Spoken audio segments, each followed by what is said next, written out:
So the old policy, which was modified, did say that a higher rigor of classes, it just said honors, it didn't say honors and AP, but it said in high school, 85 and above should make the principal's list. I see that in this modified policy that has been taken out. I don't agree with that. So if we are going to, and I know you just said 10 and then 5, 10 in fifth grade and then 5% less in sixth to eighth grade, but I don't see the logic behind when we're giving the National Honor Society is weighted, when we're giving the class ranks is weighted. Why are we not doing the same? And I understand that weighted averages are not calculated for every subject in every marking period, but that's an additional step to to honoring more students for their achievement. We are we're sort of discouraging these students because what is the principal's list? It's basically, you're trying to say that, all right, these kids have worked hard and gotten good grades. If you are not, equating the playing field for regular rigor and higher rigor courses for the principal's list, then meeting a principal's list is harder than making National Honor Society, in my opinion.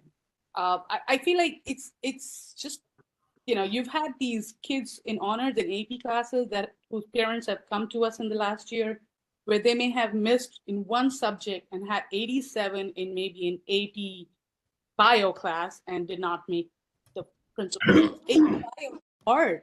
They tell you in back to school night that don't expect 90s in this class. Teachers say that.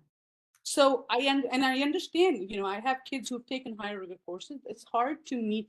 The kids only talk in weighted averages. They don't even talk about these higher rigor classes.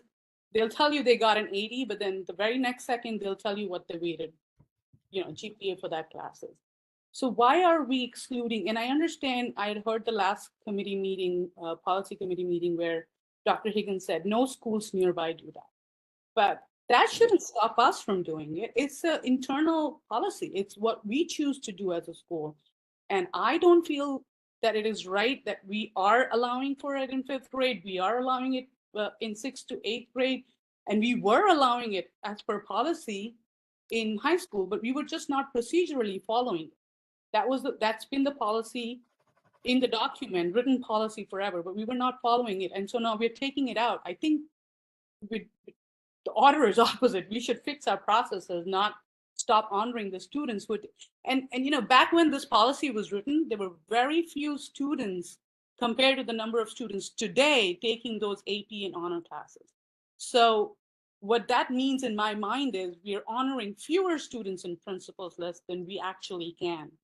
And the whole purpose is encouragement for their hard work.